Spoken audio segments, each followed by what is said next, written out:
Um, the good news is I'm glad that the air sign from a few weeks ago that keeps showing up is finally cleared out of the picture. I'm really happy to see that. What I feel happening in your relationship sector is I see you making an effort to really reach out to another person. So overcoming those emotional barriers, overcoming your sense of hesitation and kind of that sense of stubbornness, that sense of like stubborn pride within yourself to kind of try to make a connection with other people. Okay, so this is great. Whoever you're reaching out to, they're so happy to hear from you. They're so happy to hear from you. And I feel like a whole gamut of emotions is being stirred up within them. And they're also kind of like fantasizing about you as well. So this is the energy that you bring to the table. I have here the Princess of Wands. This is Page of Wands, okay, in the traditional Rider-Waite deck. This is communication. This is sort of like, hey, let's do this, let's do that, let's get out and meet me here, let's meet me there. So making some type of a flirtatious gesture towards another person. And it's in a very playful manner, and it's in a manner that is very non-committal. And I feel like you're communicating with somebody and testing the waters as to how do they feel about me? What are they up to? Are they single? Are they in a relationship? Let me test out the waters. So I feel like for many of you, you're reaching out to a person, and I feel like the communication is very light. It's very non-committal, and it's almost like an offer they can't refuse. So I see some of you are like, "Hey, can I talk to you about this? How do you feel about that?" And the communication is just, light, airy. There aren't overly heavy emotional expectations coming from you to them. I'm also seeing this is going to be kind of like the catalyst to get the other person to respond to you. It's almost like strategically, you know how to respond to them, or you know how to ask them questions about things that they are interested in. So, for example, if you want to see somebody and you know they're really into sports, you can say you want to watch a football game, you want to watch a soccer match. If you are interested in somebody who loves, for example, Peruvian food, you might ask them, hey, there's a Peruvian restaurant that just opened up. A bunch of friends and I are going to check it out. Do you want to come? So it's almost like giving them an offer. It's like taking the bait, knowing how to bait them, knowing how to hook them. So you're being very crafty and very strategic in the way that you're communicating. The person that you're dealing with, I have here the Two of Pentacles. They're going to be very, very surprised and kind of like thrown off course when they hear this communication from you. It's a little bit more flirtatious than they normally expect it from you. So I have here the Two of Pentacles. And the Two of Pentacles usually indicates like juggling two options, juggling multiple options, juggling the pros and cons, as well as juggling emotionally, trying to figure out how they feel, okay? The symbolism with the snakes in the picture, I almost feel like a sense of entrapment. So I feel like you're very crafty with your communication and you're giving them an offer that they can't really refuse. And so as a result of it, they're kind of weighing out what you just said, and they're weighing out how they feel. And I feel like, pentacles always indicate something solid, something that's going to be built upon. And so I feel like even if they're in another relationship or they're talking to other people, they're going to be coming your way. But either way, I feel like there might be a little bit of a delay when it comes to their response. But when they do respond, they're going to be jumping towards you. Okay, we have here the Six of Wands. And the Six of Wands is feeling very elated, feeling almost like they have reached that moment of recognition. So I'm hearing, come hell or high water, they're going to bounce towards you. So I feel like they're really, really excited about this offer, about the communication. They're going to bite the bait. And so if you're communicating, they're going to return the favor and they're going to communicate with you in a very open and honest way.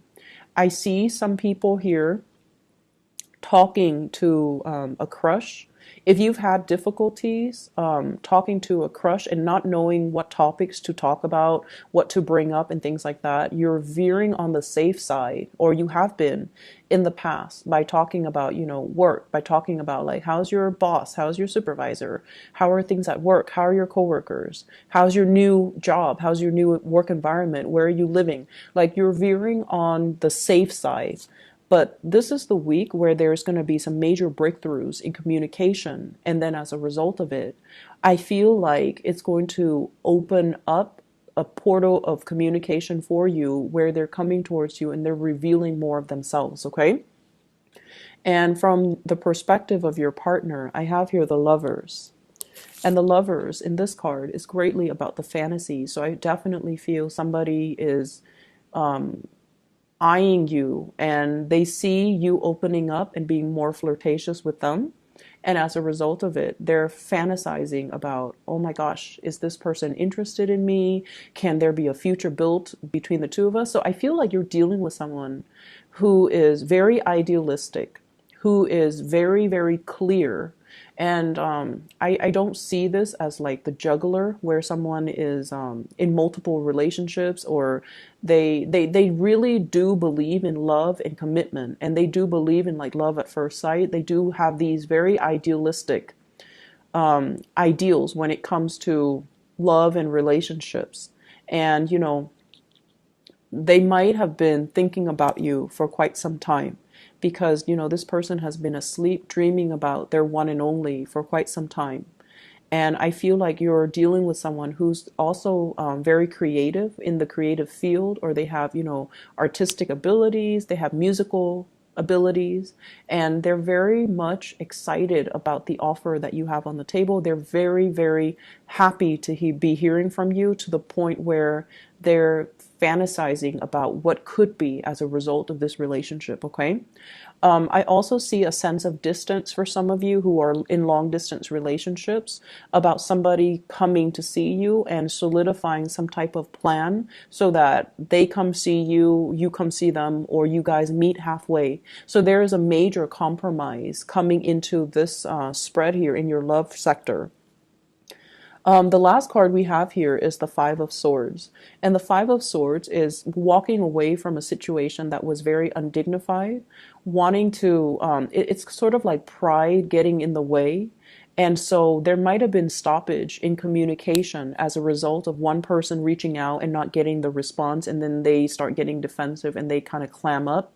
So I feel like the energy for you this week is all about playfulness, lightheartedness, communicating in a way where it expresses how you feel by putting your walls down, by not, letting this defensive energy coming in between the communication. So it's like, oh, I communicated, I reached out last time, they didn't respond, so now they need to reach out to me. So you are letting go of that, whole concept about keeping scores and self-isolation, and really letting your partner or your significant other know that it's okay to, you take care of whatever you need to take care of. And when you're ready, you come back to me. So I see like a bridging of that emotional distance happening between you and them. And I feel like it starts out with you communicating with them and letting them know how you feel about them. So pretty much the ball's in your court if you want to, pass it along to the person that you're interested in. Okay. So I still see a very strong air sign vibe here with this spread. Aquarius, Gemini in particular, and Libra. So sun, moon, or rising, they might have, a lot of air in their chart. They might not be someone who is overly emotional, but I feel like they're very enthusiastic. So you know what they like and you know what they don't like. And so, for example, that they like, for example, Peruvian food. Like they like sporting matches. That they are athletic. And that they like, for example, a specific type of movie from a specific era. And so all these things about them, but for whatever reason in the past, you don't really ask them about these things. Like, why do you like these things? And so this is the week where you are strategizing to ask them to get them to be a little bit more, to get them a little bit riled up so that they talk to you about their dreams, their aspirations, and they talk to you about things that they're passionate about. So there is definitely breakthrough in communication coming through to allow you to kind of meet halfway, meet somebody halfway, somebody that you're interested in, because they're coming at you in a very enthusiastic manner, because you communicate with them in a manner that is appropriate to get this person to respond the way you want, okay? In other areas of your life, when I was shuffling out this bottom spread here, I almost feel like, first of all, favoritism. It's the big word that came out when I was shuffling.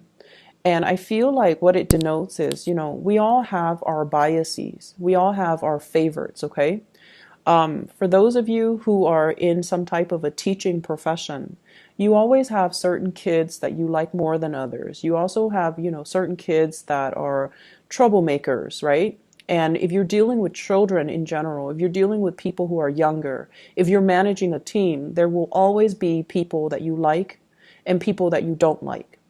But trying to show more of a poker face, even if you don't like somebody, so that you can help them to, become a better person, so that you can help them reach their full potential.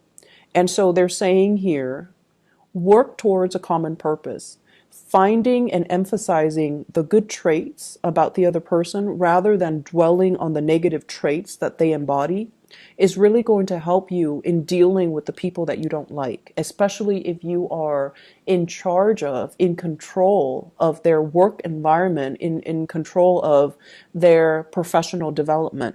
That's going to go a lot further for you, and it's going to show the fact that you're very unbiased, and it's going to show the fact that you're able to shape and mold people, and even the people that you don't like, okay? So I feel like letting your defenses down, and especially dwelling on the positive traits about somebody, will help you kind of get along with them and to help you develop them so that you can strengthen their weaknesses. Does that make sense?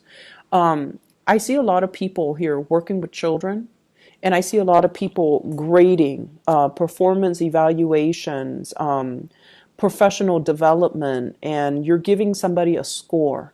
And I feel like naturally you have people that you like, but I feel like you're not seeing them in their full spectrum. You're only seeing a very select few.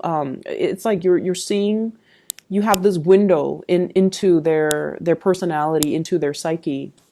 And I feel like once your opinion is made up about a specific person, this so-and-so is, has a big ego, so-and-so is controlling, so-and-so is a gossip.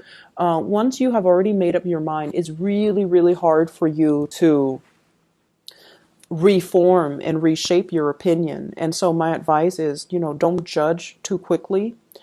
And I'm seeing a lot of judgment from this card. And I'm also seeing like, premature judgment will not only be detrimental to that professional relationship, but it can also affect who you give the projects to, who you take under your wings. Okay, so be careful about that.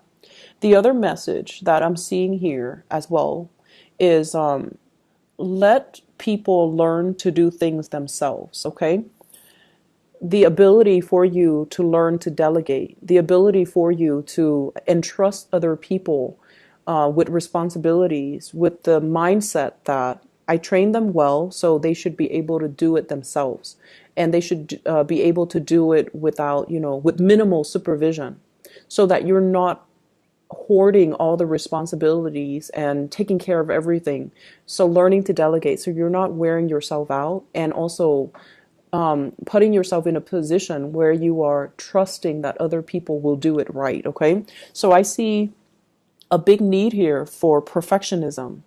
I see a big need here to get things done right. And I feel like you might not trust that other people can do things the way that you want. So you take it upon yourself, and you should give yourself a little bit more credit. I see work being really, really busy for this week. I see many of you are wrapping things up. And I feel like whatever you have been waiting on that has been stalled, where you couldn't move forward with projects, with work endeavors, those things are going to start to clear up. And as a result of it, there's a lot on your plate. So learning to delegate is going to be the smarter solution for this week. Okay?